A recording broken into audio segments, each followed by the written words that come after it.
Quelles sont les caractéristiques d'une réaction d'ordre 2? Loi de vitesse. Considérons l'équation chimique dans laquelle les réactifs A et B réagissent pour donner les produits C et D.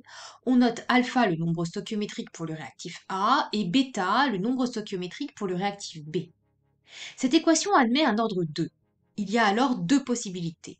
Première possibilité, un ordre 2 par rapport à un seul des réactifs, par exemple le réactif A.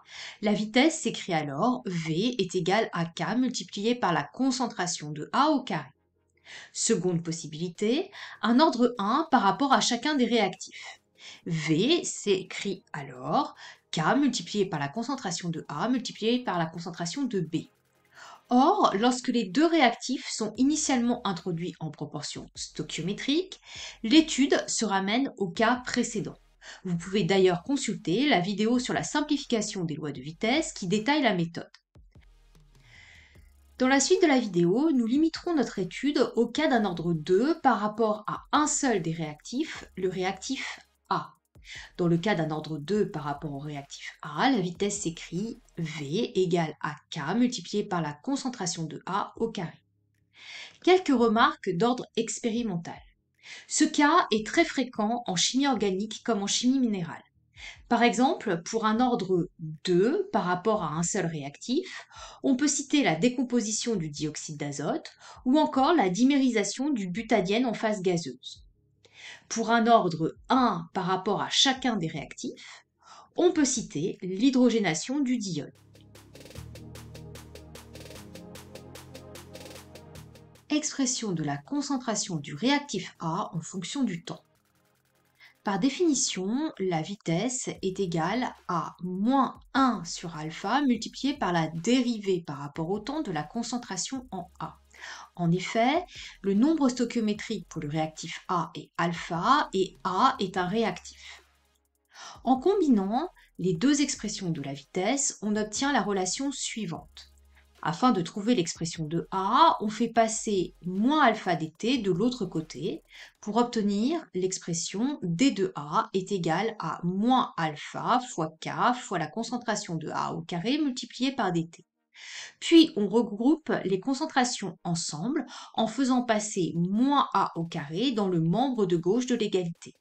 On obtient alors moins d de A sur A au carré est égal à alpha fois K fois dt. Il faut maintenant intégrer. Comme alpha k est une constante, on peut la sortir de l'intégrale. À t égale 0, la concentration initiale en A est A0, d'où les premières bornes d'intégration. À la date t, la concentration est de A, d'où les secondes bornes d'intégration. Comme la primitive de moins 1 sur x au carré est 1 sur x, et que la primitive de 1 est x, alors les primitives respectives seront 1 sur a et t. On obtient donc, après simplification, 1 sur a moins 1 sur a0 est égal à alpha fois k fois t. En faisant passer le terme 1 sur A0 à droite de l'égalité, la loi cinétique à l'ordre 2 s'écrit 1 sur A égale 1 sur A0 plus alpha fois K fois T.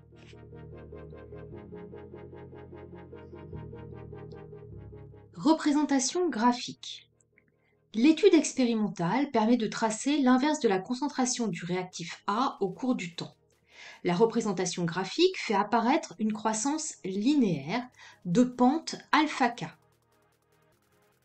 On déduit de la pente la constante de vitesse. K est égale à la pente divisée par alpha. Pour trouver l'unité de K, on utilise l'analyse dimensionnelle. Repartons de la loi de vitesse, V est égal à K fois A au carré. On isole K.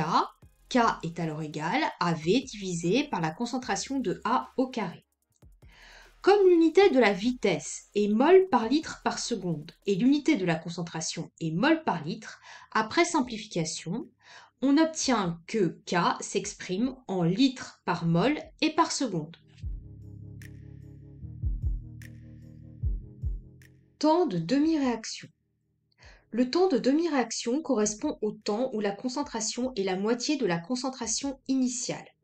À t égale t1 demi, A est égal à A0 sur 2.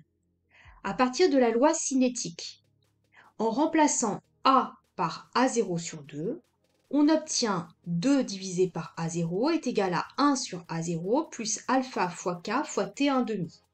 Après simplification, on obtient l'expression suivante. En faisant passer le produit alpha K à gauche de l'égalité, on obtient T1 demi est égal à 1 divisé par alpha fois K fois la concentration initiale du réactif A. Pour un ordre 2 par rapport au réactif A, le temps de demi-réaction est inversement proportionnel à la concentration initiale de ce réactif.